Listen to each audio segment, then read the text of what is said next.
नमस्कार मित्रों, मेरा नाम है राहुल चिमन भाई मेहता। मैं राइट टू रिकॉल पार्टी का संस्थापक हूं। आज की तारीख है 25 अगस्त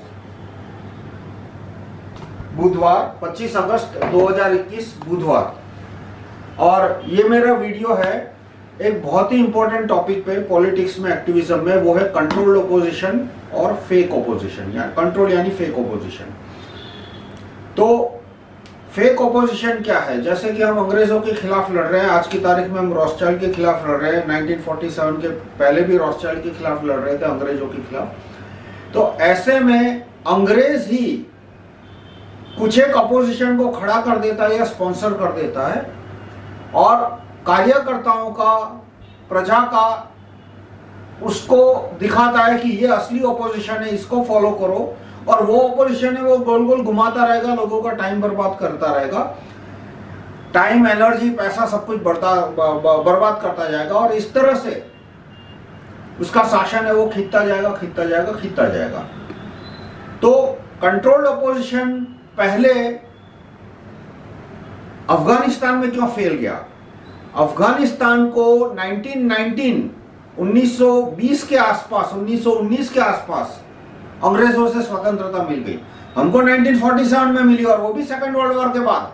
यदि सेकंड वर्ल्ड वॉर नहीं हुआ तो शायद मिलती भी नहीं।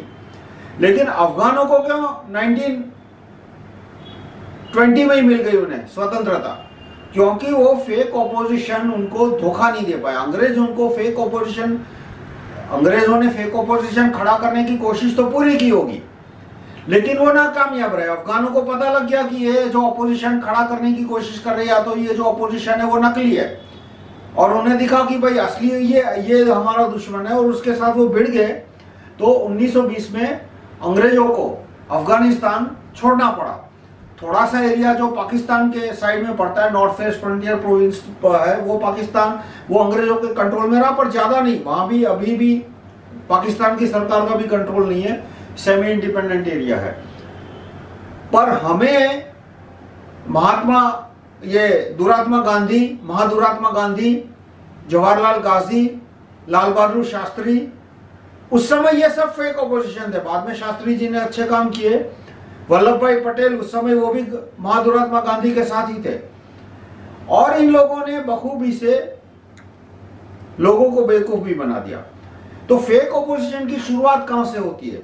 भारत में खास करके 1875 के आसपास, 1870 के आसपास, जब अंग्रेजों ने हमारी 1857 की क्रांति को विफल बनाया, उसके बाद उन्होंने देखा कि अब हमें कुछ इस तरह से कर सकते हैं कि हिंसा कम हो, हमारे सामने लड़ाइयां ही कम हो। और ये टेक्निक को ढूंढते गए, उनमें से उनको ये फेक ओपोजिशन की टेक्निक मिली। तो कुछ पहले फेक ओपोजिशन में थे मोतीलाल गाजी, जवाहरलाल गाजी के पिता। तो एक तरह का दिखावा करते थे कि वो अंग्रेज के सामने लड़ रहे हैं, वो भारतीयों के लिए, न्याय के लिए लड़ रहे हैं। और उनको कैसे प्रोजेक्ट किया जाता कि अदालत में जब केस उनके पास होता था तो जज उनके फेवर में जजमेंट दे देता था। तो इस तरह से उनकी सोसाइटी में पैसा तो मिला ही उनको, पर एक रेपुटेशन बन गई कि ये भारतीयों को न्याय दिलाने के लिए कोशिश करेंगे। फिर एक गोरा अफसर था ह्यूम्स, उसने कांग्रेस खड़ी की उसके बाद। लेकिन कांग्रेस में जो उन्होंने फेक ओपोजिशन बनाया था, अक्सर ये होता है कि यदि वो बिल्कुल क्लोज कर दे उसको कि भाई सिर्फ जी हजूरी को ही आने देंगे, तो वो पब्लिक के सामने तुरंत एक्सपोज हो जाते हैं। इसलिए थोड़ा बहुत नाटक नौटंकी करने के लिए भी उन्हें असली लोगों को आने देना पड़ता है। फिर असली लोग आ जाए यदि कांग्रेस में, तो उनको हराने की, उनको भगाने की कोशिश करनी पड़ती है। जैसे लाला लाजपत राय, उन्होंने कंट्रोल्ड ऑपोजिशन बनने से मना कर दिया, तो क्या हुआ? उनकी हत्या कर दी गई। महादुरात्मा गांधी, वो कंट्रोल्ड ऑपोजिशन थे, तो पुलिस उनको प्रोटेक्शन देती थी। तो इस तरह से कभी जो एक कंट्रोल्ड ऑपोजिशन बनाया था उन्होंने कांग्रेस को, पर उसको थोड़ा सा ऑटोनॉमी, थोड़ी सी इंडिपेंडेंस, इंटरनल इंडिपेंडेंस काम करने की, और वो देनी पड़ी। और उसके लिए उनको एक प्रोसीजर भी रखनी पड़ी कि जो कार्यकर्ता थे कांग्रेस के वो डेलीगेट्स चुनते थे और डेलीगेट्स से वो कांग्रेस पार्टी के प्रेसिडेंट चुनते थे। और ये उनको रखना पड़ा इस तरह का ताकि कार्यकर्ता को लगे कि भाई ये कंट्रोल अपोजिशन नहीं है। तो उसके चलते चलते फिर ये भी हुआ कि राष्ट्रपिता सुभाष चंद्र बोस है वो कांग्रेस के प्रेसिडेंट बन गए।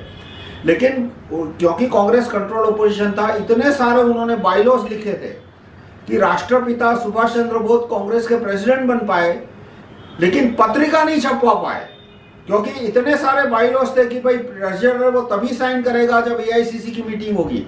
एआईसीसी में मिनिमम 50% का कोरम होना चाहिए। तो जो एआईसीसी की मीटिंग होती थी तो उसमें फिर अधिकतर लोग आते ही नहीं थे क्योंकि वो अंग्रेजों से डरे हुए थे। तो मीटिंग के बाद मीटिंग प्रोसीडिंग्स ही नहीं होता था। तो फाइनली राष्ट्रपिता सुभाष चंद्र बोस ने तंग आके फिर कांग्रेस से रिजाइन कर दिया, उन्होंने अपनी अलग पार्टी बनाई।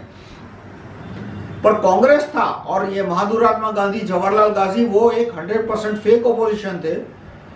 यदि उन्होंने अफगानिस्तान वाला रास्ता लिया होता तो उस समय अफगानिस्तान की आबादी भारत की आबादी की तुलना में 3-4% भी नहीं थी। फिर भी अफगानों को 1919 में आजादी मिल गई, 1920 में आजादी मिल गई और हमें 1947 में, और वो भी सेकेंड वर्ल्ड वॉर के बाद, और वो भी राष्ट्रपिता सुभाष चंद्र बोस जैसे असली लोग आए इसलिए। तो इसमें 2 तरह के कंट्रोल अपोजिशन होंगे। ये टेक्नोलॉजी और इंप्रूव हो गई है कंट्रोल अपोजिशन की। एक तो अवेयर कंट्रोल अपोजिशन, मतलब जिसको पता है कि वो नकली है। जैसे महात्मा गांधी, तो उनको पता था कि वो नकली है। जवाहरलाल गांधी, उनको पता था कि वो नकली है और उनको पता था कि अंग्रेज उनको मदद कर रहे हैं। उनको पता था कि मेरी फोटो ऑफ कवर में क्यों आ रही है, क्योंकि अंग्रेज पैसा दे रहा है मेरी फोटो छपवाने के लिए। मुझे क्यों हर जगह इंटरव्यू के लिए बुलाया जाए, क्योंकि अंग्रेज पैसा दे रहा है मुझे इंटरव्यू देने के लिए। तो ये नॉन होता है। लेकिन अब समस्या बहुत गंभीर हो गई है यूट्यूब और फेसबुक वगैरह आने से, कि अनअवेयर कंट्रोल्ड अपोजिशन, मतलब कुछ लोग जिनका एजेंडा अंग्रेजों को सूट करता है, रॉथस्चाइल्ड, रॉकफेलर, आज की तारीख के अंग्रेजों को, और यूट्यूब और फेसबुक के माध्यम से उनको बड़े पैमाने में प्रमोट किया जाता है। तो उनमें से कुछ लोगों को पता है कि वो फेक है, उनको पता है कि उनको इतना प्रमोशन क्यों मिल रहा है, क्योंकि वो लोगों का टाइम बर्बाद कर रहे हैं। लेकिन कुछ लोगों को पता भी नहीं है कि भाई वो वास्तव में लोगों का टाइम बर्बाद कर रहे हैं। इसलिए आज सिचुएशन और मुश्किल हो गई है। तो अब सवाल आता है कि भाई कार्यकर्ता क्या करे, और कोई भी फेक हो सकता है। मतलब आपको कहने के लिए आप डाउट कर सकते हो, मुझे डाउट करना आपका राइट है कि भाई मैं भी फेक हो सकता हूँ, अवेकन भी फेक हो सकते हैं, बीआरसी भी फेक हो सकते हैं। बहुत सारे टेलीग्राम पे भी अब बड़े बड़े ग्रुप आ गए हैं, चैट ग्रुप्स, मतलब वो हर तरह से लोगों को इकट्ठा करते रहते हैं और रात को 2-3-4 घंटे चैट मीटिंग चलती रहती है जिसमें 100, 200, 500 लोग अटेंड करते हैं मीटिंग को। टेलीग्राम का ये बहुत प्लस पॉइंट है, मैं आप सबको कहूँगा टेलीग्राम से जुड़िए। टेलीग्राम में जो चैट ग्रुप होता है उसमें मेरे ख्याल से अब 1000 की लिमिट आ गई है, मतलब 1000 लोग चैट ग्रुप में पार्टिसिपेट कर सकते हैं, सुन सकते हैं। और उनके जो वीडियो मीटिंग है उसमें 30 लोग वीडियो को देख सकते हैं। और वो जूम से कहीं क्यों ना ज्यादा अच्छा है, क्योंकि जूम में क्या होता है, 50 लोग आए या 20 लोग आए या 10 लोग आए, बाद में कनेक्शन ब्रेक हो गया, सब बिखर गए इधर उधर। जबकि टेलीग्राम में यदि 50 लोग जुड़ते हैं और एक वीडियो मीटिंग होती है तो वो 50 लोगों का कनेक्शन मेंटेन होता है, सिवा कि वो आदमी ग्रुप छोड़ के चले जाए। तो अगली मीटिंग में ज्यादा लोगों को लाने में आसानी होती है। मैं आप सबसे रिक्वेस्ट करूंगा आप टेलीग्राम में जितनी हो सके जल्दी अपना टेलीग्राम इंस्टॉल कीजिए। तो ये अनअवेयर कंट्रोल ऑपोजिशन है, मतलब कि यूट्यूब और फेसबुक के माध्यम से वो टाइम वेस्ट लोगों को प्रमोट करते हैं, ये रॉथस्चाइल्ड, रॉकफेलर वगैरह, यानी उनके एजेंट्स जो कि फेसबुक और यूट्यूब वगैरह को, इंस्टाग्राम को संचालित करते हैं। कि जो कि कार्यकर्ताओं का टाइम बर्बाद करते हैं। जो नॉन एक्टिविस्ट है, जिनको सिर्फ एंटरटेनमेंट में रुचि है, पिक्चरों के गाने देखने हैं या तो उनको जोक्स के वीडियो देखने हैं, तो वो तो देखो फ्रीडम के पहले भी 95% क्या 97% लोग थे जिनको एंटरटेनमेंट के सिवा कुछ, एंटरटेनमेंट या तो पर्सनल कैरियर या तो पर्सनल ग्रोथ के सिवा कोई रुचि नहीं होती थी। सिर्फ 2-3% लोग ही थे। और ये प्रॉब्लम पूरी दुनिया में है, ऐसा नहीं कि अकेले इंडिया में है। जैसे कि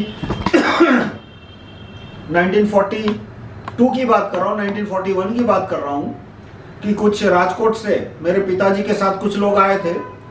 मेरे पिताजी स्कूल में थे, अल्फ्रेड हाई स्कूल में, और उस समय अल्फ्रेड हाई स्कूल से राजकोट से अहमदाबाद आना बहुत बड़ी बात थी। तो मेरे पिताजी ने कहा अच्छा वहाँ पे सरदार वल्लभ भाई पटेल की मीटिंग है, वो मीटिंग अटेंड करने जाते हैं।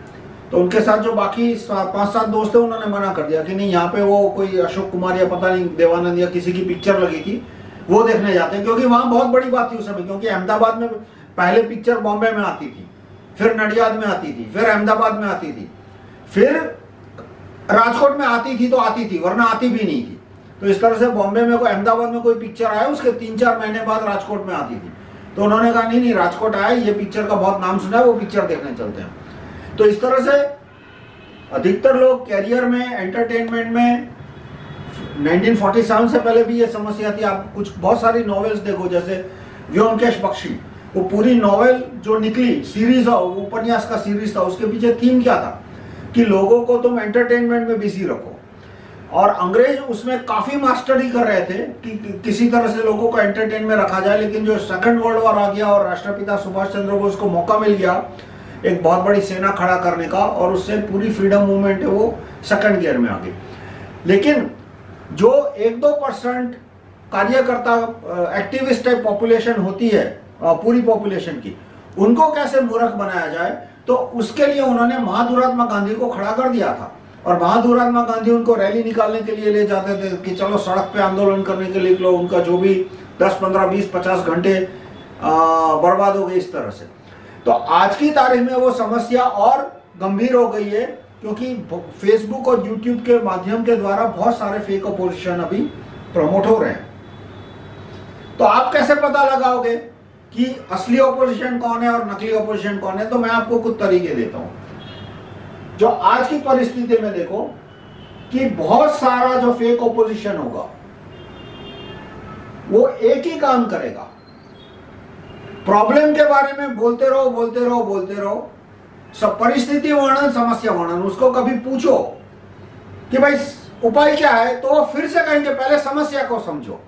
अब 50 बार वो, मतलब उसको 1 घंटा दिया, 2 घंटा दिया, उसने समस्या के बारे में बोला, 4 घंटे और दिए, उसने परिस्थिति के बारे में बोला, समस्या के बारे में बोला, 4 घंटे और बोले, आपने उसको 100 घंटे तक सुना, 200 घंटे तक सुना, और 200 घंटे सुनने के बाद आप उससे पूछो कि भाई उपाय क्या है, तो फिर से वही कहेगा कि पहले परिस्थिति को समझो, पहले समस्या को समझो। यानी वो आपको गोल गोल घुमाए रखना चाहता है परिस्थिति और समस्या के बीच में। और ऐसी ऐसी चीज कि भाई मैंने तो कुछ ऐसे नमूने देखे कि 200 पेज का भारत का संविधान, के संविधान को पहले पढ़ो।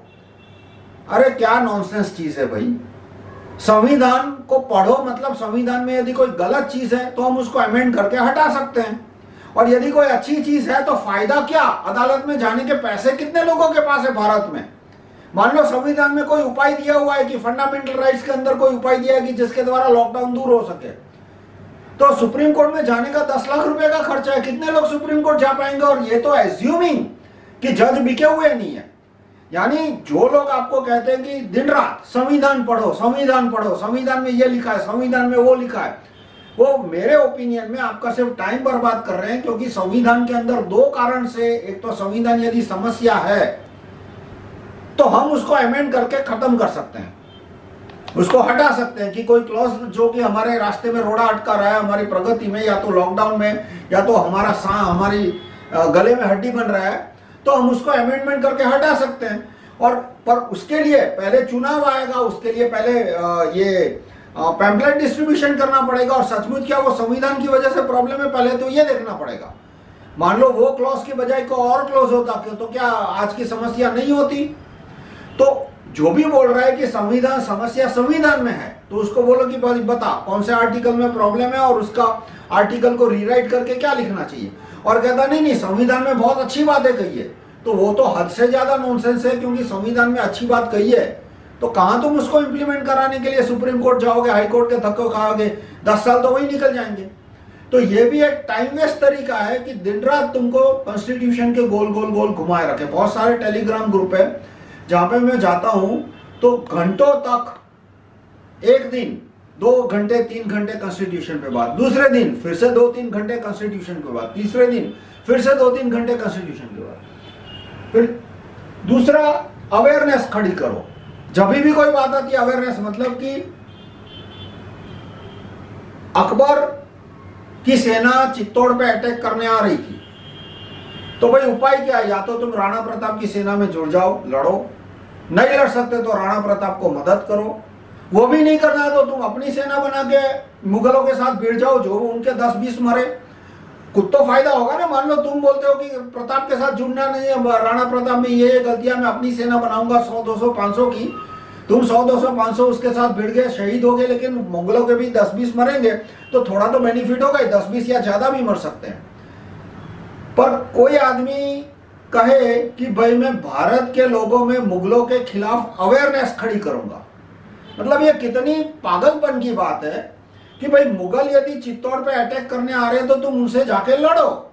अवेयरनेस खड़े करने का क्या पॉइंट है कि मैं पूरे भारत में मैं घूम के लोगों में अवेयरनेस फैलाऊंगा कि देखो मुगल है, वो आ रहे हैं, हमें मुगल के खिलाफ लड़ना चाहिए। अरे भाई तू सिर्फ अवेयरनेस फैला रहा है तो दूसरे लोग भी अवेयरनेस ही फैला रहेंगे, तो लड़ने कौन जाएगा फाइनली? मतलब ये अवेयरनेस फैलाने वाले इस तरह से कि मैं लड़ने नहीं जाऊंगा, मैं दूसरों में अवेयरनेस फैलाऊंगा।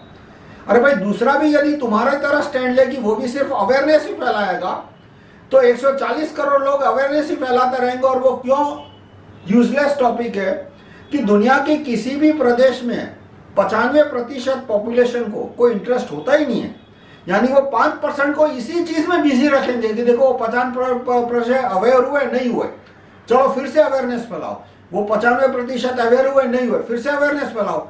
और वो अवेयर होने भी नहीं वाले, क्योंकि उनको कभी रुचि, क्योंकि दुनिया का कोई ऐसा प्रदेश नहीं है जहां पे 3-4-5% से ज्यादा लोग पॉलिटिकल प्रॉब्लम में रुचि रखते हो। पश्चिम में थोड़ी ज्यादा पॉपुलेशन क्यों है? क्योंकि वहां ज्यूरी सिस्टम है, ये मैं किसी और टॉपिक में डिस्कस करूंगा कि वहां पे अवेयरनेस का सीधा इफेक्ट होता है एडमिनिस्ट्रेशन में, क्योंकि आदमी अवेयर है, वो ज्यूरी में जाता है, अपने ओपिनियन के हिसाब से जजमेंट देता है और उसका सीधा असर पुलिस पे पड़ता है, उसका सीधा असर कमिश्नर पे पड़ता है, उसका सीधा असर वहां के अफसर पे पड़ता है। लेकिन भारत में जहां पर पब्लिक के पास एक ही मौका आता है अपनी अवेयरनेस दिखाना है, वो चुनाव का दिन। भारत में ज्यूरी सिस्टम नहीं है, तो चुनाव के दिन पे तो एक वोट होता है, तो उस वोट को यदि तुम इन्फ्लुएंस कर सकते हो तो अलग बात है, वरना तुम ऐसी इंफॉर्मेशन पे इंफॉर्मेशन दिए जाओ जिसका वोटिंग दिन पे कोई असर ही ना पड़ने वाला हो, तो वो एक पॉइंट के बाद वो टाइम पास हो गया। तो मेरा मानना है कि ये जितने भी लोग हैं जो कि 24 घंटा आपको एक ही टॉपिक पकड़ा के रखा है उन्होंने कि अवेयरनेस फैलाओ, अवेयरनेस फैलाओ, जिसमें मैं कहता हूं BRC है, विश्वरूप छोटे गांधी, ये अवेकन है कि बस अवेयरनेस फैलाओ, लोगों में अवेयरनेस फैलाओ। ये पूरी, मैं मानता हूं कि ये 100% कंट्रोल्ड अपोजिशन है। दूसरा आएगा, आप उन लोगों से पूछिए कि भाई एक्टिविस्ट को करना क्या है। पहले अवेयरनेस फैलाने के सिवा आपके वीडियो शेयर करो, आपके वीडियो सब्सक्राइब करो, आपके वीडियो फैलाओ, आपके लिए डोनेशन इकट्ठो करो, उसके सिवा एक्टिविस्ट को क्या करना है? जैसे हमारा पूरा एजेंडा है कि भाई हमने 30 कानून प्रस्तावित किए हैं, उस 30 में से सारे के सारे न पढ़ने हो तो कोई भी 1 या 2 पढ़ लो। अच्छे लगते हैं ठीक बात है, नहीं अच्छे लगते हैं तो मुझे कोई बताओ जिसने कोई ज्यादा अच्छे कानून लिख के बताया हो। और फिर यह नहीं कि हमारा ही कानून लिया, उसमें 4 लाइन ऐड करके दे दी कि ये लो अच्छा कानून है। वो बहुत सा एक नया खड़ा हो गया ग्रुप गुड़गांव में, जो और एक उड़ीसा में, जो कानून हम बनाएंगे वही का वही वर्ड टू वर्ड ले लिया, नीचे 4 लाइन ऐड कर दी इंटरनेट की या पता नहीं 2-4 लाइन, और फिर कहेंगे देखो ये कानून राइट टू रिकॉल पार्टी के कानून से ज्यादा सुपीरियर है। तो वो तो ट्रिवियल मॉडिफिकेशन हो गया।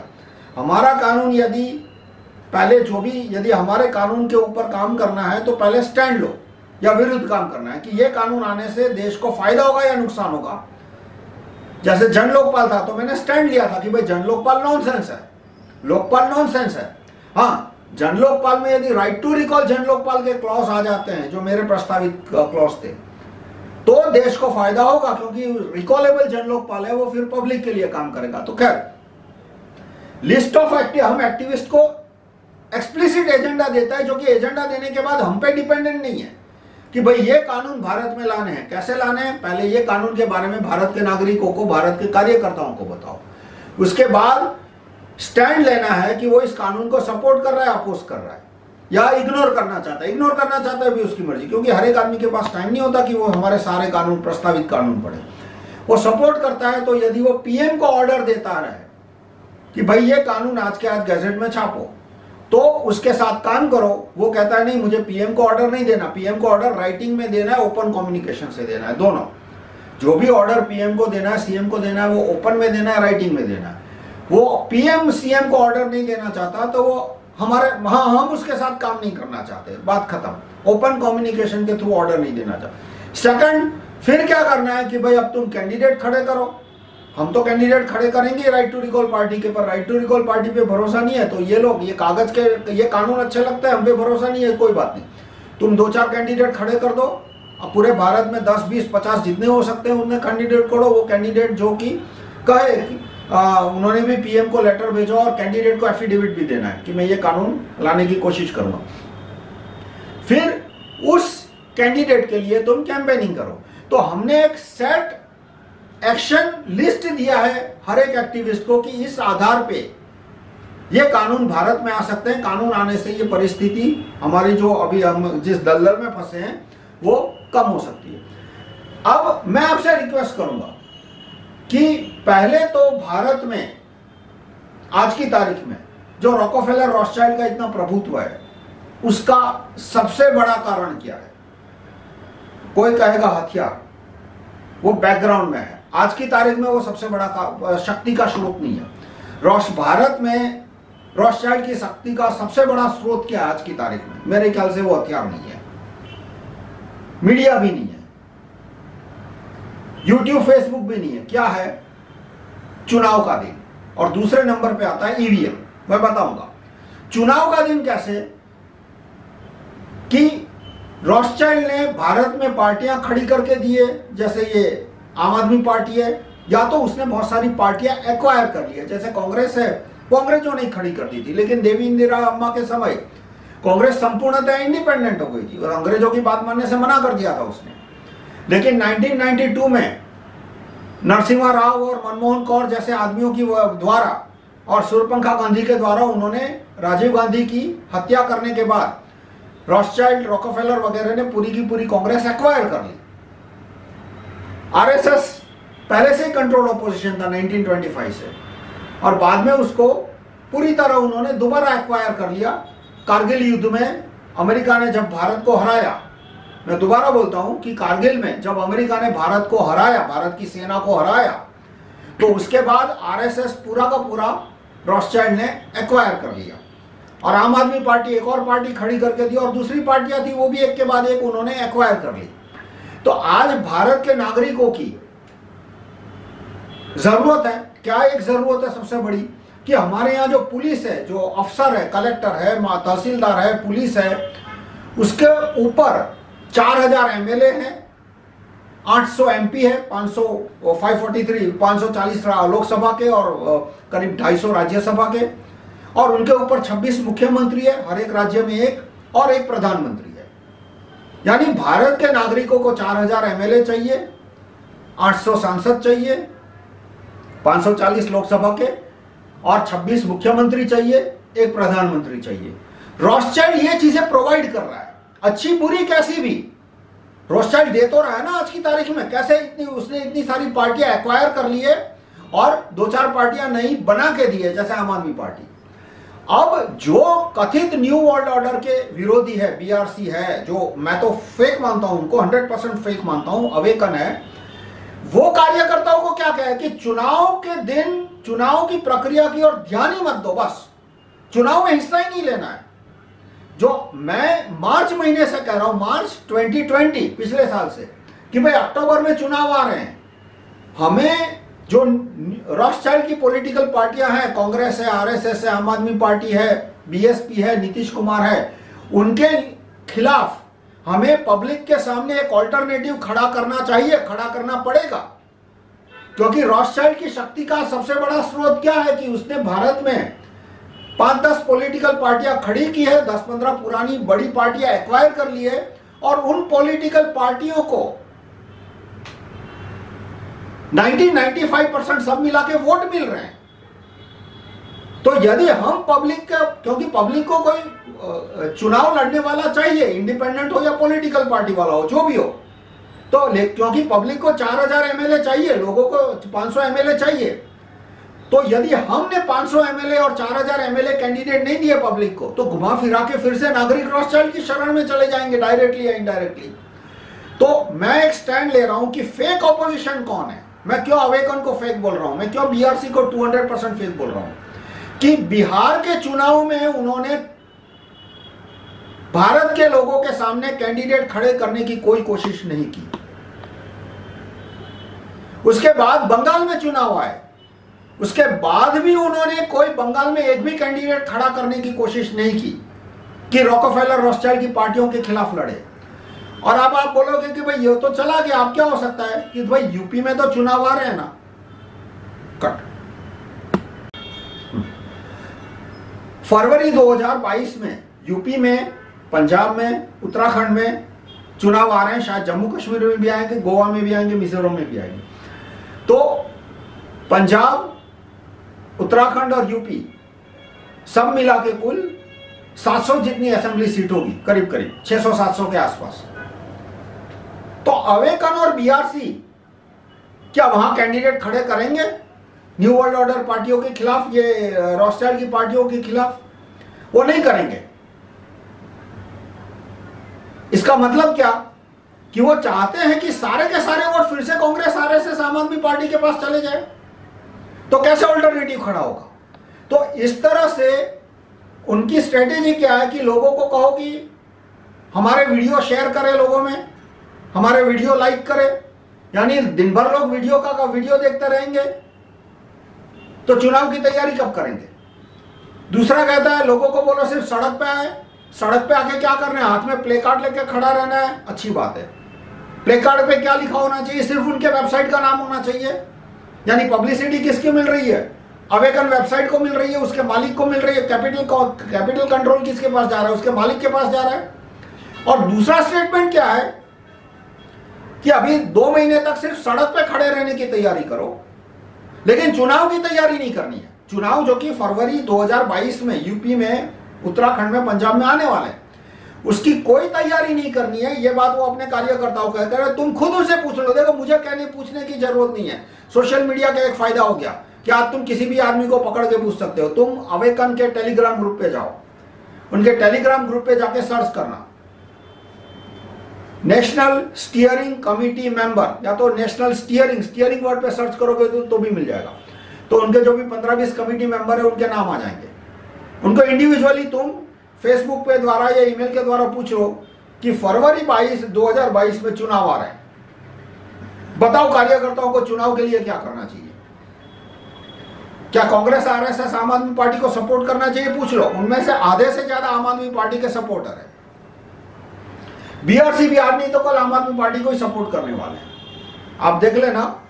वो इसीलिए उन्होंने जो 26 मुख्यमंत्री है, मुख्यमंत्री में से किसी भी मुख्यमंत्री के खिलाफ कुछ नहीं बोला, जबकि आज की तारीख में फोर्स्ड वैक्सीनेशन जो हो रहा है वो मुख्यमंत्रियों के द्वारा हो रहा है।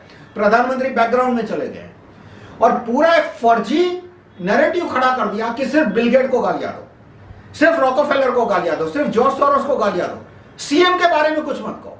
मतलब कि भारत में फोर्स वैक्सीनेशन हो रहा है, अरेस्ट बिल गेट। भाई सीएम को नौकरी से निकालना नहीं, सीएम को नौकरी से निकालने की बात ही मत करो, बस बिल गेट को अरेस्ट करो, जॉर्ज सोरोस को अरेस्ट करो। मतलब एक पॉइंट के बाद ये पागलपन है, क्योंकि तुम्हारे देश में लॉकडाउन पीएम सीएम के ऑर्डर पे हुआ है। जो आदमी ये कहता है कि WHO की वजह से फोर्स मेडिकेशन हुआ, वो 100% नहीं, वो 200% झूठा है। मैं दोबारा बोलता हूं, बहुत सारे लोगों ने वीडियो में कहा कि भारत में जो फोर्स्ड मेडिकेशन हुआ मार्च पिछले महीने में, अप्रैल 2020 में लॉकडाउन हुआ, वो WHO की वजह से हुआ। 200% झूठे हैं, क्योंकि WHO का रिकमेंडेशन नॉन बाइंडिंग है।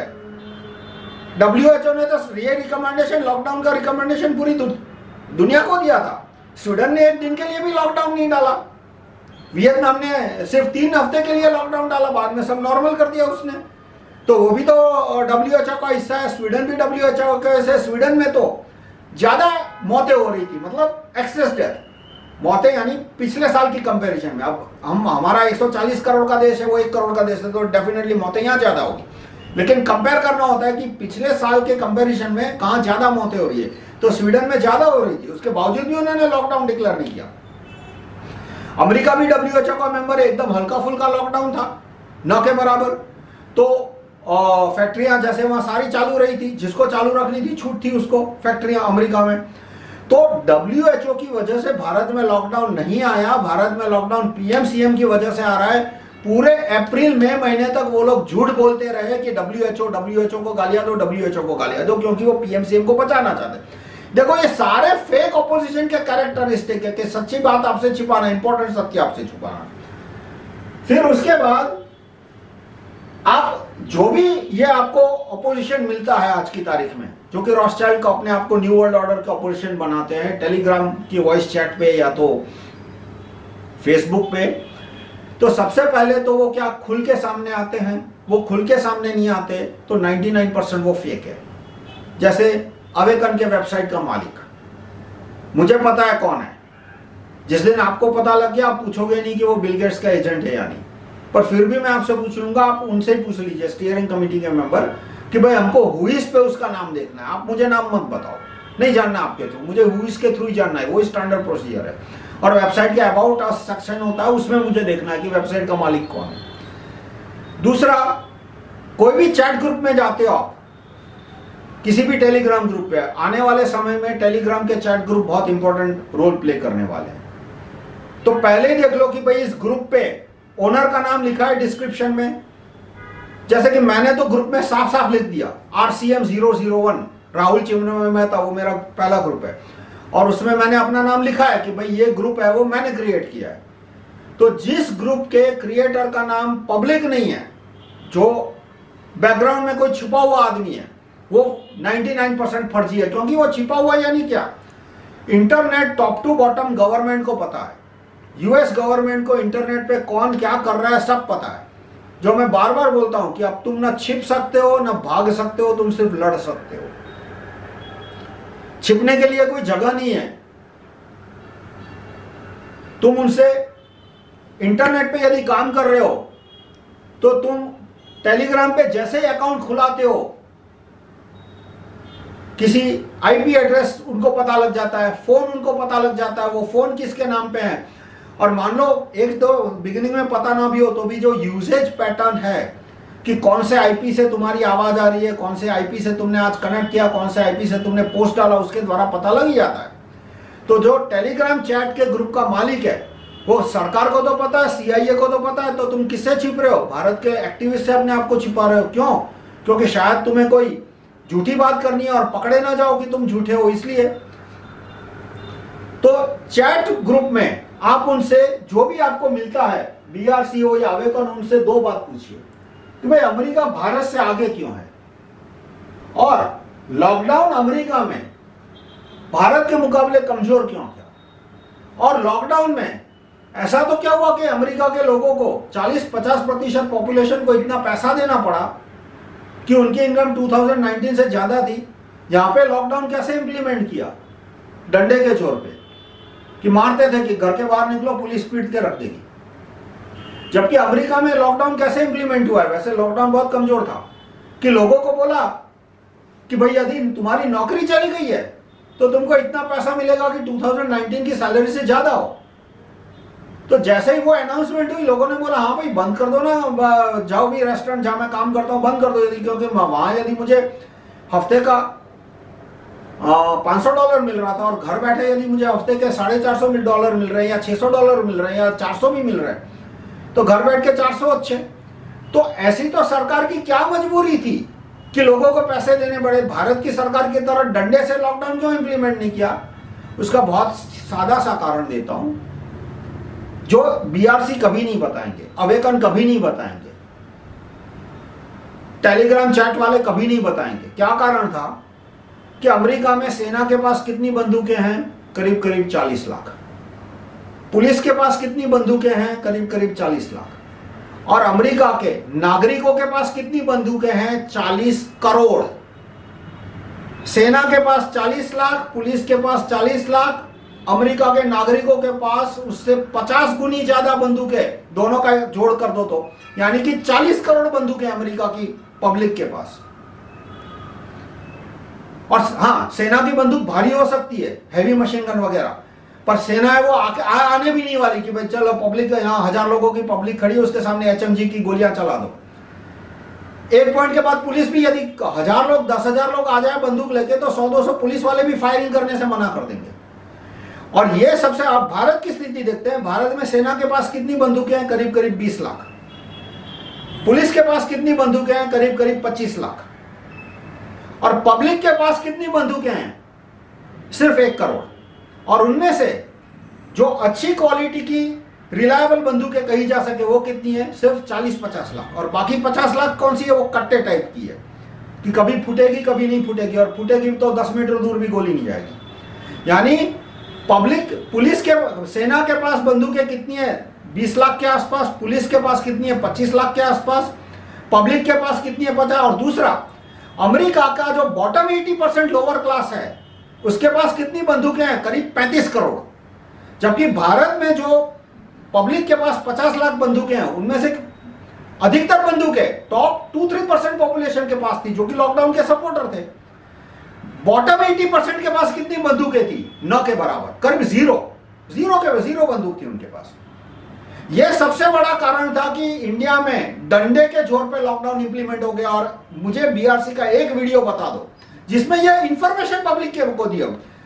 ये मेरा मानना, ये मेरा ओपिनियन है कि लॉकडाउन में वहां पे लोगों को पैसा देना पड़ा, यहाँ के सिर्फ डंडे के जोर पे सस्ते में लॉकडाउन इंप्लीमेंट हो गया। वो मेरा ओपिनियन है।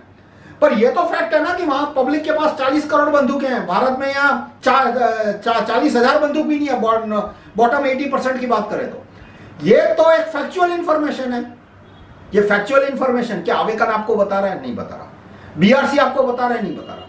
टेलीग्राम के चैट ग्रुप में जाओ, 10-15 चैट ग्रुप है, ये कोई कौन से ये नमूने, एक तो भयंकर नमूना है ऑफ ग्रिड, उसको पूछो वो भी नहीं बताएगा। तो दूसरा कोई क्या है, India against new world order, वहां भी कभी ये इंफॉर्मेशन नहीं दी जाती, काम की इंफॉर्मेशन। तो वो क्यों इस काम की इंफॉर्मेशन को आप किसे छिपा रहे हैं? दुनिया में काम की इंफॉर्मेशन छिपाने के पीछे कभी कोई अच्छी नीयत नहीं होती किसी भी आदमी में।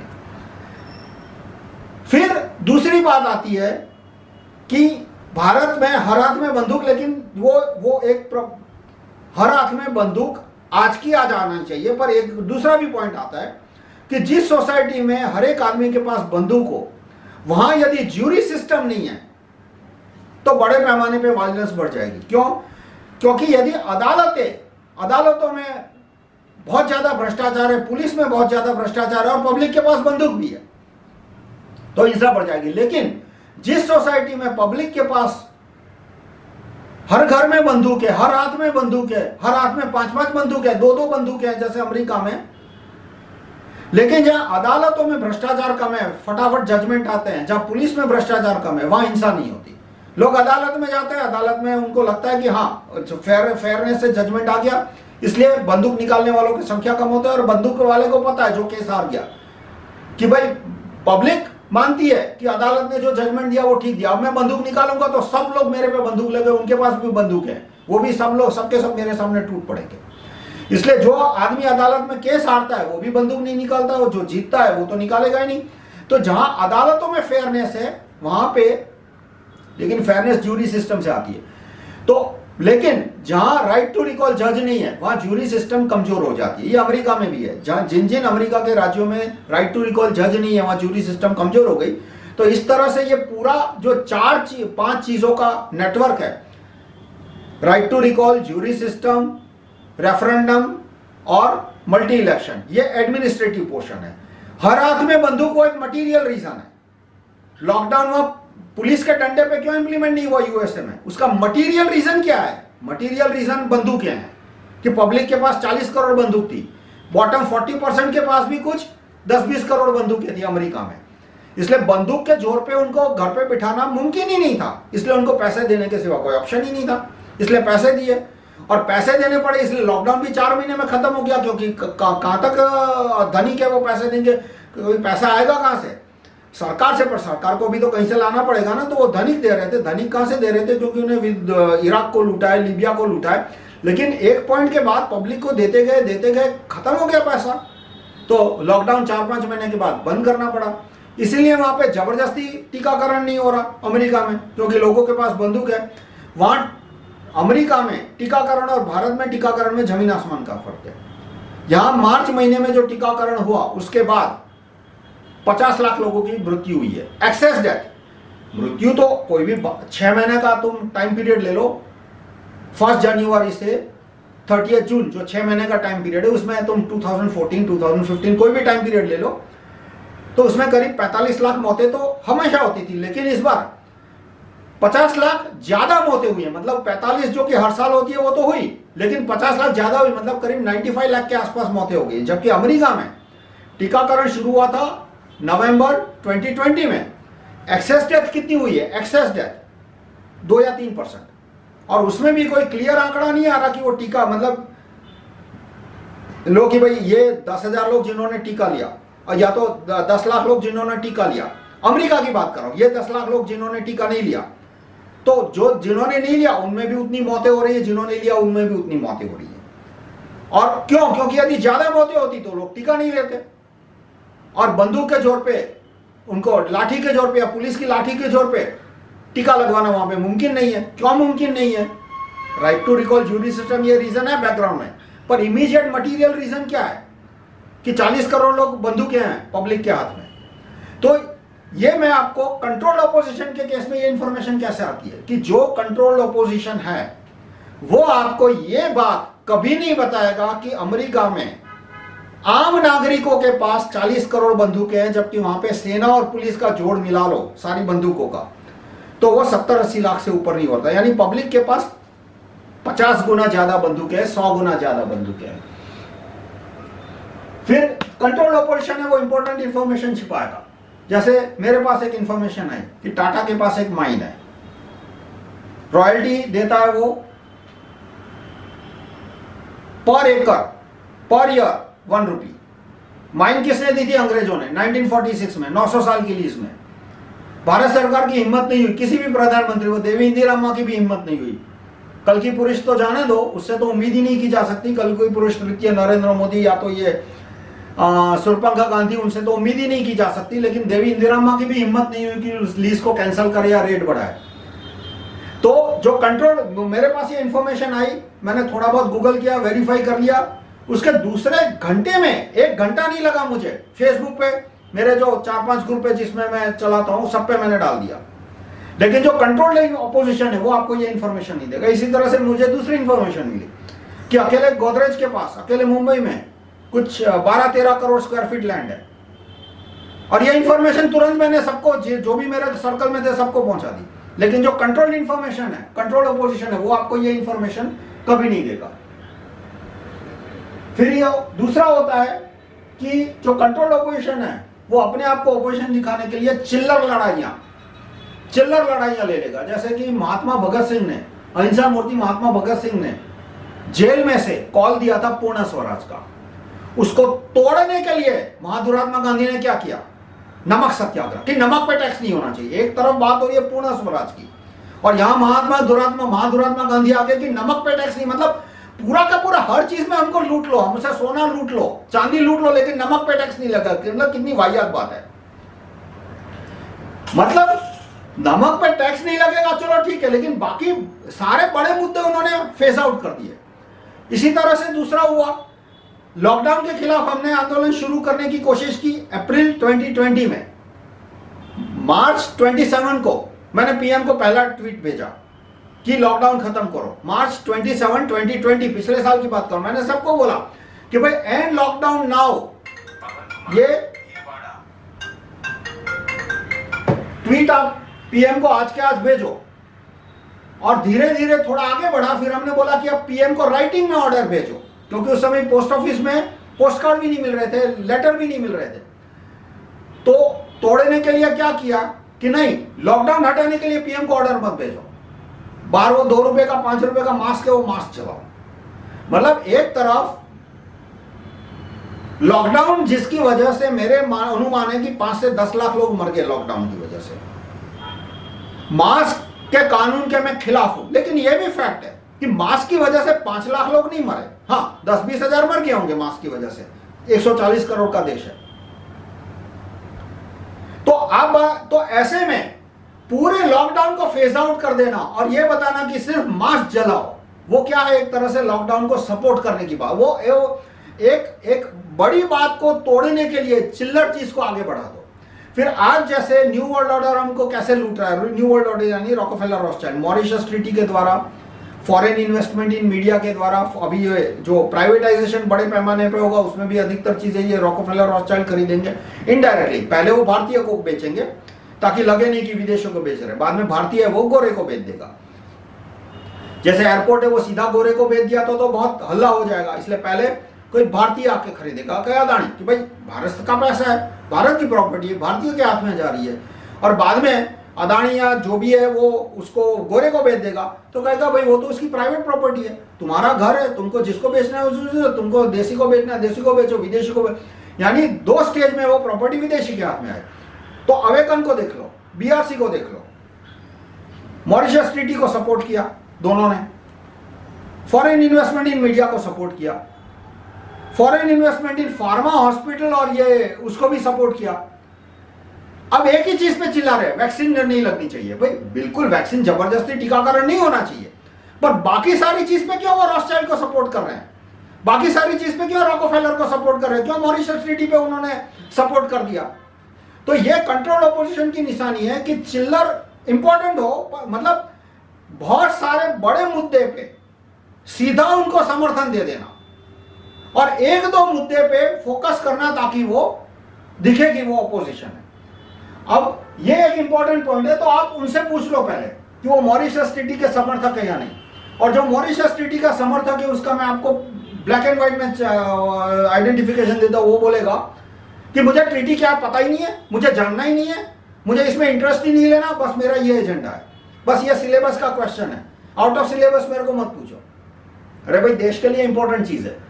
जो आज जबरदस्ती टीकाकरण हो रहा है उसकी जड़ में मॉरिशस ट्रीटी है, उसका तना क्या है, foreign investment in media, pharma, foreign investment in hospital.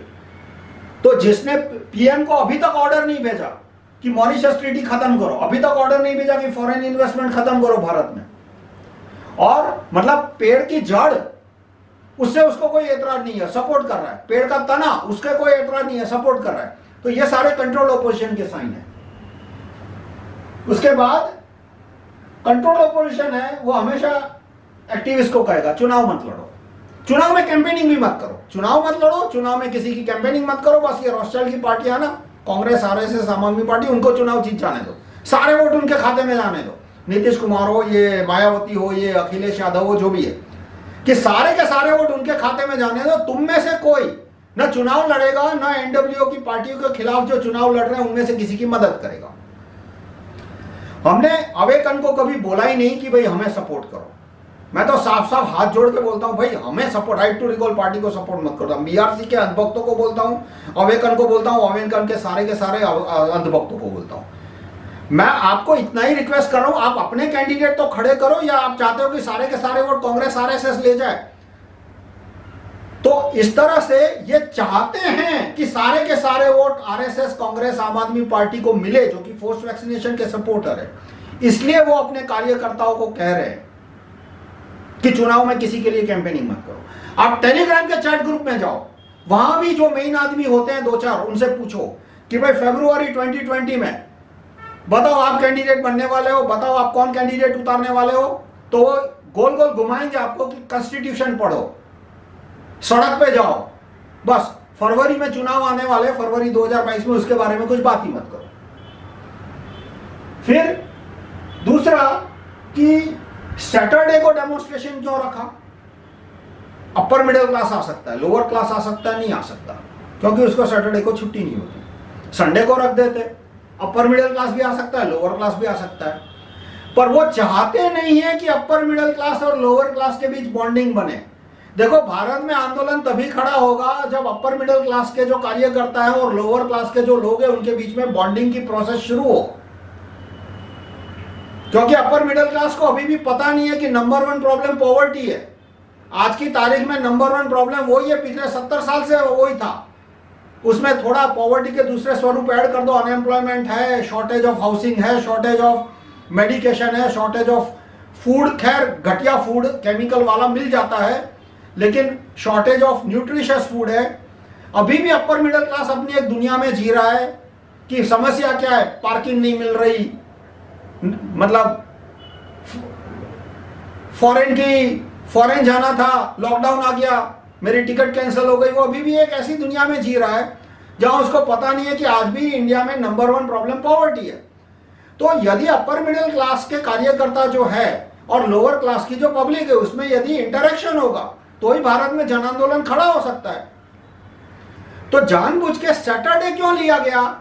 क्योंकि पता है कि सैटरडे को करेंगे तो सिर्फ अपर मिडिल क्लास के एक्टिविस्ट आ पाएंगे, लोअर क्लास का एक आदमी नहीं आ पाएगा। तो ये एक षड्यंत्र है भारत में जन आंदोलन खड़ा ना हो इसलिए। तो अब आप अवेकन को बोलना कि भाई आपके मालिक जॉर्ज सरोस ने, जो कि वर्ल्ड वाइड डेमोन्स्ट्रेशन वेबसाइट का मालिक है, उसने भले 24 जुलाई की तारीख तय की, लेकिन अब जो तारीख हो वो रविवार होनी चाहिए ताकि लोअर क्लास के लोग भी आ सके और वहां तुम्हें पता चलेगा कि भाई उनकी प्रायोरिटी पॉवर्टी अब है। कोई सॉल्यूशन तुम्हारे पास? जो कांग्रेस आरएसएस आम आदमी पार्टी है वो फर्जी सॉल्यूशन तो है ना उनके पास, पॉवर्टी का जो भी है फर्जी है। अब तुम यदि साफ साफ खड़े होकर बोलो कि भाई हमको पॉवर्टी का प्रॉब्लम सॉल्व ही नहीं करना, तो कहां से वोट मिलेंगे तुमको? अब वोट नहीं मिलेंगे तो सारे वोट उनको मिले तो फिर से उनकी सत्ता चालू रहेगी। तो ये जो अवेकन की स्ट्रेटेजी है कि शनिवार के दिन प्रोटेस्ट करना, वो एक सोची समझी साजिश थी कि भारत में अपर मिडिल क्लास के एक्टिविस्ट और लोअर क्लास की पब्लिक के बीच में बॉन्डिंग खड़ी ना हो। अब रियल ऑपोजिशन का बहुत इंपैक्ट होता है। जैसे 6 दिसंबर 1928 को महात्मा भगत सिंह ने सैंडर्स को फांसी दी। उसका परिणाम क्या हुआ कि उसके आने वाले 3-4 साल में, या तो 2-3 साल में, पूरे भारत में कुछ 30-40 गोरे अफसरों को फांसी दे दी गई पब्लिक के द्वारा। जैसे पश्चिम बंगाल में 2 15-16 साल की लड़कियां थी, सुनीति चौधरी और शांति घोष। उन्होंने चार्ल्स बकलैंड नाम के एक गोरे डिस्ट्रिक्ट मजिस्ट्रेट को फांसी दी, गोली से उड़ा दिया। क्योंकि महात्मा भगत सिंह ने यह दिया था कि भाई यदि बहुत ज्यादा पानी सर से ऊपर जाए, अत्याचार ज्यादा हो जाए गोरे का, तो फांसी दे दो उसको। और उसकी वजह से उनको सारे गोरे की सैलरी बढ़ानी पड़ी, अत्याचार कम करने पड़े, और उससे राष्ट्रपिता सुभाष चंद्र बोस की हत्या का उनका जो गोरों का प्लान था वो उनको ड्रॉप करना पड़ा कि भाई लाला लाजपत राय को मारा, एक गोरे अफसर की हत्या हो गई, उसके बाद उससे आकर्षित हो गए 20-25 और हत्याएं हो गई। कि लाला लाजपत राय की वाइस रॉय ने हत्या करवाई सैंडर्स के द्वारा, स्कॉट के द्वारा। उसके कारण महात्मा भगत सिंह ने, अहिंसा मूर्ति महात्मा भगत सिंह ने स्कॉट को फांसी देनी थी, गलती से सैंडर्स को दे दी, पर उसमें कोई गलत काम नहीं किया क्योंकि सैंडर्स भी मिला हुआ था उसमें, भले वो उसका रोल नंबर 2 हो। लेकिन उससे प्रेरित होकर 30-40 अनगिनत गोरों को फांसी हो गई। यहां तक कि बाद में अंग्रेजों ने अखबार में देना बंद कर दिया कि यदि कोई गोरे अफसर को फांसी होती थी, मतलब कार्यकर्ता उसको गोली से भून डालते थे, मान लो कहीं अहमदाबाद में भून डाला या गुजरात में भून डाला या कहीं भी, तो वो बॉम्बे के अखबार में उसकी खबर ही नहीं छापते थे। ये हालत हो गई थी। इसकी वजह से उन्होंने तय किया कि अब किसी बड़े नेता की हम हत्या नहीं करेंगे, और इसलिए उन्होंने राष्ट्रपिता सुभाष चंद्र बोस की लाला लाजपत राय की तरह हत्या नहीं की, और इससे राष्ट्रपिता सुभाष चंद्र बोस को कांग्रेस का प्रेसिडेंट बनने का मौका मिला।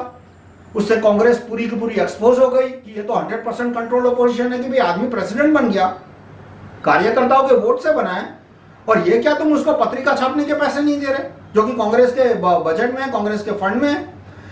और बाद में राष्ट्रपिता सुभाष चंद्र बोस जीवित बचे, उनको भागने का मौका मिला, उन्होंने सेना बनाई, उस सेना के कारण हमें बाद में स्वतंत्रता मिली। तो इस तरह से यदि कंट्रोल्ड ऑपोजिशन का इन्फ्लुएंस कम होगा थोड़ा बहुत, तो ही हमारी मूवमेंट आगे बढ़ेगी। और कंट्रोल्ड ऑपोजिशन कितना डैमेज कर सकता है, देखो आप कि अफगानिस्तान के लोग कंट्रोल ऑपोजिशन के झांसे में नहीं आए, उनको आजादी कब मिली? 1920 में, 1920 में, और आज भी उनको मिल तो गई ना जो भी है। आज उन्होंने गोरे को तो भगा दिया, गोरों ने आज की तारीख में अमेरिका ने वहां पे कंट्रोल ऑपोजिशन तो खड़ा करने की कोशिश की थी, अनेक उन्होंने कंट्रोल ऑपोजिशन खड़े किए, लेकिन अफगानिस्तान के कार्यकर्ता, अफगानिस्तान के लोग बेवकूफ नहीं बने, और इसकी वजह से उनको आज वहां पे जबरदस्ती टीकाकरण नहीं हो रहा। वहां कोई लॉकडाउन नहीं है, वहां कोई मास्क नहीं है, कोई सोशल डिस्टेंसिंग जबरदस्ती नहीं है। देखो, इसका मतलब यह नहीं है कि हमें तालिबान से जुड़ जाना चाहिए। तालिबान है हमारा दुश्मन है, बहुत बुरा ऑल्टरनेटिव है, पर कम से कम एक बात तो है ना कि अफगानिस्तान के लोगों को अमेरिका बेवकूफ नहीं बना पाया।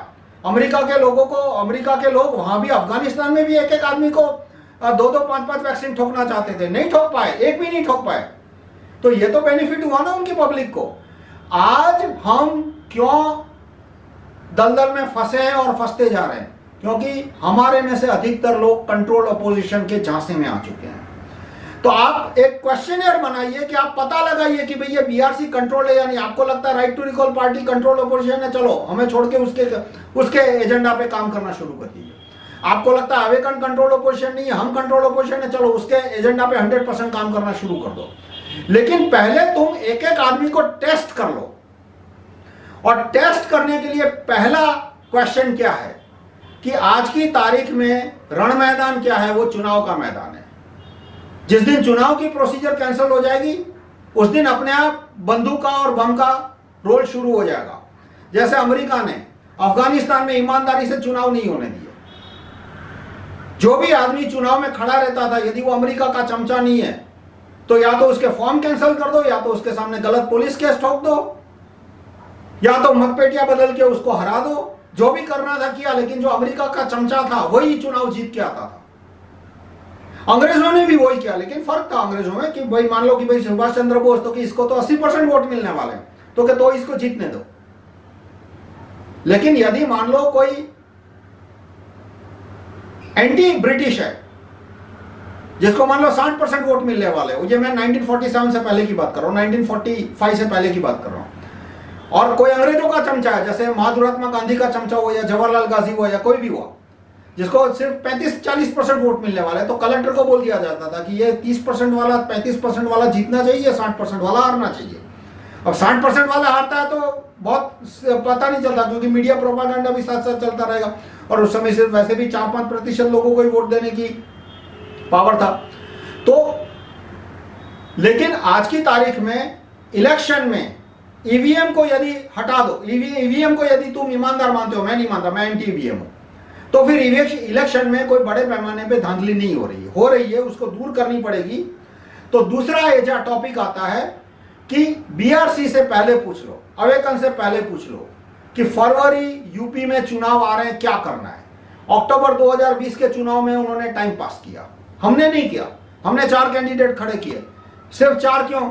अरे भाई आप ये हमसे सवाल मत पूछो, आपने सपोर्ट ही नहीं दिया हमको सपोर्ट मिला होता और पैसा नहीं चाहिए हमको। हमने साफ साफ बोलता, राइट टू रिकॉल पार्टी के खाते में एक भी पैसा नहीं आया आज तक।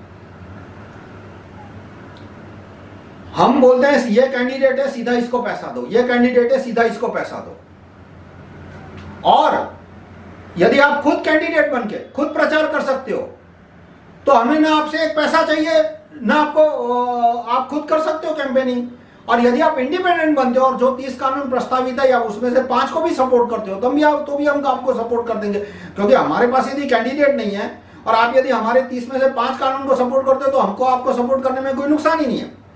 लेकिन समस्या यह है कि आप बीआरसी और अवेकन जैसे लोगों के द्वारा ब्रेन वॉश हो चुके हो, और वो आपको कह रहे हैं कि चुनाव नहीं लड़ना है, और आप उनका अंधानुकरण करके सारे के सारे वोट कांग्रेस, आरएसएस और न्यू वर्ल्ड ऑर्डर पार्टियों के खाते में जाने दे रहे हो। यह समस्या आ रही है। दूसरा कि ईवीएम का विरोध।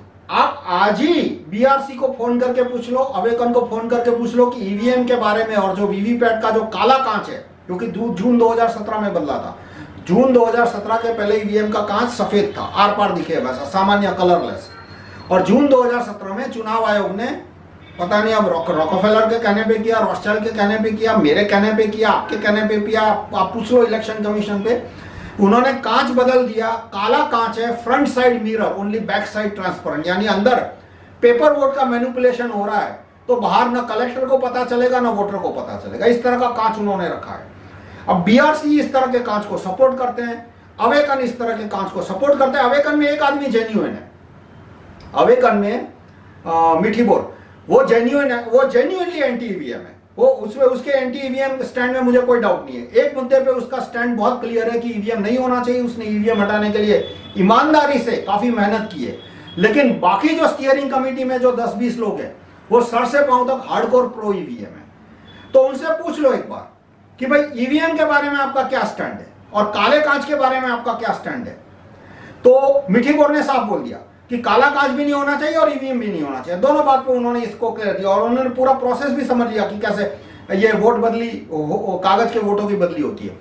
तो ये दो क्वेश्चन के आधार पे आपको पता चलेगा कि जो आदमी ये कह रहे हैं बीआरसी और अवेकन वगैरह कि फरवरी 2020 में, फरवरी 2022 में सारे के सारे वोट जाने दो, सारे के सारे वोट रॉकफेलर की पार्टियों को जाने दो, कांग्रेस, आरएसएस, आम आदमी पार्टी, ये अखिलेश, मायावती, जो भी 10-15 है वहां पे, और जो एंटी एनडब्ल्यूओ कार्यकर्ता उनको कोई अल्टरनेटिव खड़ा नहीं करना चाहिए। तो उनका मोटिव क्या है?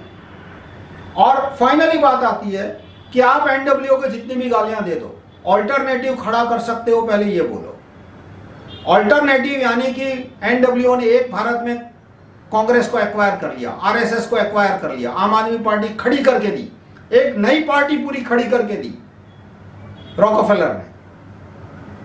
बाकी जो पार्टियां थी अखिलेश वगैरह उनको एक्वायर कर लिया। जो भी है एनडब्ल्यूओ ने भारत यूपी के चुनाव में 7 अल्टरनेटिव रखेगी। अब आपको कोई अल्टरनेटिव रखना है, अंत में उपाय अल्टरनेटिव से आते हैं, गालियां देने से नहीं आता। यहूदियों के सबसे बड़े दोस्त कौन है पता है? जो यहूदियों को गालियां देने के सिवा कुछ नहीं करते। आपको बहुत लोग मिल जाएंगे, ये यहूदी ऐसा, ये यहूदी ऐसा। मतलब गालियां देने से क्या मतलब? मैं कहूंगा कि आपको कोई रोग हुआ है और मैं कहूँ टीबी बहुत खराब, टीबी गो, कोरोना गो, मतलब उससे क्या रोग भाग जाएगा आपके शरीर में से? अंत में हर एक चीज के लिए अल्टरनेटिव रखना पड़ता है पब्लिक के सामने, लोगों के सामने, कार्यकर्ताओं के सामने। तो ये जो गालियां देने वाले लोग हैं, WHO को 10 गालियां दी, बिल गेट्स को 20 गालियां दी, यहूदी को 40 गालियां दी, चित पावन को 100 गालियां दी, वो साफ साफ बोलते हैं कि अल्टरनेटिव खड़ा करने के लिए कुछ मत करो। यानी घुमा फिरा के लोग उनके दलदल में जाएंगे, फंसेंगे, रहेंगे। तो ये मेरा वीडियो था कंट्रोल ओपोजिशन के बारे में। कंट्रोल ओपोजिशन की शुरुआत आई करीब 1870 के आसपास। अफगानिस्तान के लोग बेवकूफ नहीं बने, उन्हें स्वतंत्रता मिल गई 1920 में, और अब उनको स्वतंत्रता दोबारा मिल गई 2021 में। यदि आप कंट्रोल ऑपोजिशन के झांसे में आ गए तो आपको स्वतंत्रता नहीं मिलेगी। उस समय भी नहीं मिलती, 1947 में भी नहीं मिलती है। तो सेकंड वर्ल्ड वॉर की वजह से इतने कमजोर हो गए और राष्ट्रपिता सुभाष चंद्र बोस उनके झांसे में नहीं आए और उन्होंने आजाद हिंद फौज खड़ी की। उस फौज की वजह से हमें स्वतंत्रता मिल गई, वरना आज भी वही वाइसरॉय की हुकूमत चल रही होती भारत में। मेरा ये दावा है, मेरा ये मानना है कि बीआरसी और अवेकन 100% फेक ऑपोजिशन है। ये मैंने आपको क्राइटेरिया दिया है और आप उनसे एक ही बात सवाल पूछ लो, उनकी सारी फेकनेस आ जाएगी कि फरवरी 2020 में आपका क्या प्लान है। एक अक्टूबर 2020 में तो उन्होंने संपूर्ण निष्क्रियता दिखा दी। उसके बाद फरवरी 2021 में, ये साल चुनाव आए थे वेस्ट बंगाल में, वहां उन्होंने 100% निष्क्रियता दिखा दी। अब फरवरी 2022 में यूपी में चुनाव आ रहे हैं और मैं कह रहा हूं वो हम 100% निष्क्रियता दिखाएंगे। फिर भी आप उनसे पूछ लो। और 2024 में क्या होगा? इनमें से आधे से ज्यादा आम आदमी पार्टी को सपोर्ट करेंगे। तो आम आदमी पार्टी भी जबरदस्ती वैक्सीनेशन को सपोर्ट करती है, मॉरिशस ट्रीटी को सपोर्ट करती है, foreign investment in media, foreign investment in pharma, foreign investment in hospital को सपोर्ट करती है। तो फिर क्या मतलब संतरे का जूस, मौसम्बी का जूस, नारियल का पानी, मतलब इसी से देश सुधर जाएगा? ये अच्छी चीज है, कोई बुरी चीज नहीं है। मैं भी नारियल का पानी पीता हूँ हफ्ते में 2 बार, कोई गलत बात नहीं है, अच्छी चीज है, आप भी पियो। पर हाथी को कैल्शियम कहाँ से मिलता है, इस तरह के मतलब वो दूसरा वीडियो में बनाऊंगा कि झूठ बोलना या सच छिपाना जो भी है। पर ये सारे स्वास्थ्य पुराण से विदेशी नहीं भागते। विदेशी को भगाने के लिए आज पहला चरण है चुनाव, और जिस दिन चुनाव की प्रक्रिया खत्म हो गई भारत में, यदि खत्म हो जाती है तो। यदि चुनाव की प्रक्रिया से रास्ता निकल आता है तो रास्ता निकल आया, और यदि विदेशी बोलता है कि नहीं भाई अच्छा चुनाव में हम हार गए, हमारी पार्टियां चुनाव में हार गई, चलो चुनाव की पार्टियां खत्म, सेना भेजो, तो फिर लड़ाई सेकंड स्टेज में जाएगी। लेकिन यदि विदेशी हार मान लेता है चुनाव में हार मानने के कारण, जैसे कि अफगानिस्तान में एक बार तो उन्होंने सेना खिसका ली, अभी दोबारा और भी करेंगे वो जो भी करना होगा, और लड़ाई सेकंड स्टेज में गई है, लड़ाई खत्म नहीं हुई अफगानिस्तान की। तो लेकिन आज जो भी लड़ाई करनी है, पहला राउंड उसका चुनाव के मैदान में ही करना पड़ेगा, और उसमें पहले स्टैंड लेना है कि ईवीएम हटाओ का आंदोलन आज शुरू करना है या नहीं। मैंने तो 1989 में शुरू किया था, 1989 जब मैं आईआईटी के 4th ईयर में था, तब मैंने कहा था ईवीएम नहीं आना चाहिए। उसके बाद आ गया, तो 2004 से मैं कर रहा हूं ईवीएम हटाना चाहिए। 2009 में एडवर्टाइज दी थी, 2011 में दी थी, सॉरी 2012 में दी थी। उसके बाद वीवीपैट आ गया, तो 2019 में मैंने वीवीपैट के खिलाफ 2 एडवर्टाइज दी और प्रोसेस बताया कि उसके अंदर कागज के वोट कैसे बदले जा सकते हैं। तो आप बीआरसी से, अवेकन से ये पूछ लो, वरना यदि ये फेक ऑपोजिशन का इन्फ्लुएंस खत्म नहीं हुआ, तो जिस तरह से महात्मा गांधी की वजह से हमें 30 साल इंडिपेंडेंस लेट मिली, इस बार हो सकता है और 30-40 साल टाइम पास हो जाए। तो आप फेक ऑपोजिशन के बारे में सोचो, उसको समझो, और भारत में जितने भी एनडब्ल्यू के ऑपोजिशन है वो तलाशना शुरू करो कि वो असली है या फेक है। धन्यवाद।